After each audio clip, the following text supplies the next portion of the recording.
Breaking news కొద్దిసేపటి క్రితమే YS Sharmila ఇంటికి చేరుకున్నారట సీఎం జగన్. ఇప్పుడు ఇందుకు సంబంధించిన విషయం కాస్త సోషల్ మీడియాలో ఎంతో వైరల్గా మారుతుంది. మరి నిన్న వైఎస్ జగన్పై రాళ్ల దాడి జరిగిన సంగతి మనందరికీ తెలిసిందే.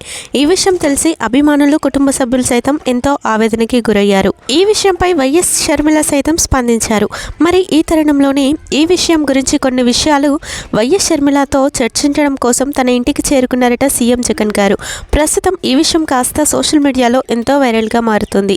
ప్రజాస్వామ్యంలో హింసకు తావు లేదని, మరి హింసను ప్రతి ప్రజాస్వామిక వాదులు అంతా ఖండించాల్సిందే అని మరి పేర్కొన్న వైసీపీ షర్మిల, సోదరుడు జగన్ త్వరగా కోలుకోవాలని దేవుణ్ణి ప్రార్థిస్తున్నాను అని మరి పోస్ట్ చేయడం జరిగింది. ప్రస్తుతం ఈ విషయం కాస్త సోషల్ మీడియాలో ఎంతో వైరల్గా మారుతుంది. ఏదేమైనప్పటికీ సీఎం జగన్పై ఇలా దాడి చేయడం అనేది బాధాకరం అంటూ కూడా ప్రతి ఒక్కరూ వారి అభిప్రాయాన్ని సోషల్ మీడియా వేదికగా తెలియజేస్తున్నారు. ఈ తరుణంలోనే తన సోదరి అయిన వైఎస్ షర్మిల గారు సైతం స్పందించారు. అంతేకాకుండా సీఎం జగన్ గారు తొందరగా కోలుకోవాలని, ఆయురారోగ్యాలతో నిండు నూరేళ్లు చల్లగా ఉండాలి అంటూ కూడా మరి ఎంతో ఆవేదనకి గురయ్యారు వైఎస్ షర్మిల గారు. ఇప్పుడు ఈ విషయం కాస్త ఎంతో వైరల్గా మారుతుంది. ఈ విషయం తెలిసి అభిమానులు సైతం వారి అభిప్రాయాన్ని సోషల్ మీడియా వేదికగా తెలియజేస్తూ ఎంతో ఆవేదనకి గురవుతున్నారు.